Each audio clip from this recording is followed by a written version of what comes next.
بسم الله الرحمن الرحيم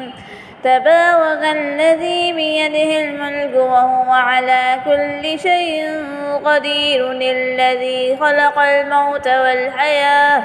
والحياة ليبلوكم أيكم أحسن عملا وهو العزيز الغفور الذي خلق 7 سماوات طباقا ما ترى في خلق الرحمن من تفاوت فارجع البصر هل ترى من فطور ثم ارجع البصر كرتين ينقلب إليك البصر خاسئا وهو حسير ولقد زينا السماء الدنيا بمصابيح وجعلناها رجوما للشياطين وأعتدنا لهم عذاب السعير وللذين كفروا بربهم عذاب جهنم وبئس المصير إذا ألقوا فيها سمعوا لها شهيقا وهي تفور تكاد تميز من الغيظ كلما ألقي فيها فوج سألهم خزنتها ألم يأتكم نذير قالوا بلى قد جاءنا نذير فكذبنا فقلنا ما نزل الله من شيء إن أنتم إلا في ضلال كبير وقالوا لو كنا نسمع أو نعقل ما كنا في أصحاب السعير فاعترفوا بذنبهم فسحقا لأصحاب السعير إن الذين يخشون ربهم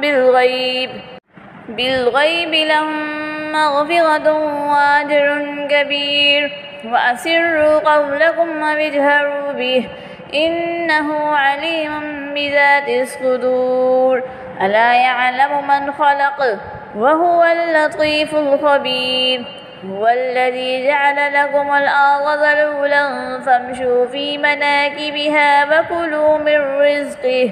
وإليه النشور أأمنتم من في السماء أن يخسف بكم الأرض فإذا هي تمور أم أمنتم من في السماء أن يرسل عليكم حاصبا فستعلمون كيف نذير ولقد كذب الذين من قبلهم فكيف كان نكير أولم يروا إلى الطير فوقهم صافات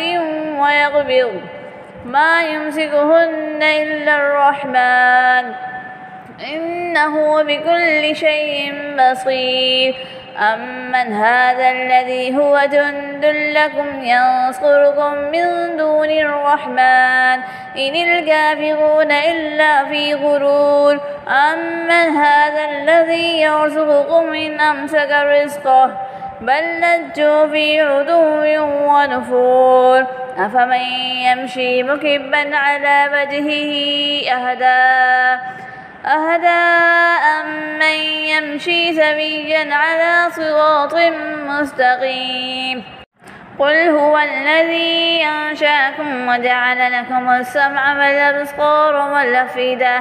قليلا ما تشكرون قل هو الذي ذرأكم في الأرض وإليه تحشرون ويقولون متى هذا الوعد إن كنتم صادقين قل إنما العلم عند الله وإنما أنا نذير مبين فلما رأوه زلفة سيئت وجوه الذين كفروا وقيل هذا الذي كنتم به تدعون قل أرأيتم إن أهلكني الله ومن معي أو رحمنا فمن يجير الكافرين من عذاب أليم قل هو الرحمن آمنا به وعليه توكلنا فستعلمون من هو في ضلال مبين قل أرأيتم إن أصبح ماؤكم غورا فمن يأتيكم بماء معين. صدق الله العظيم.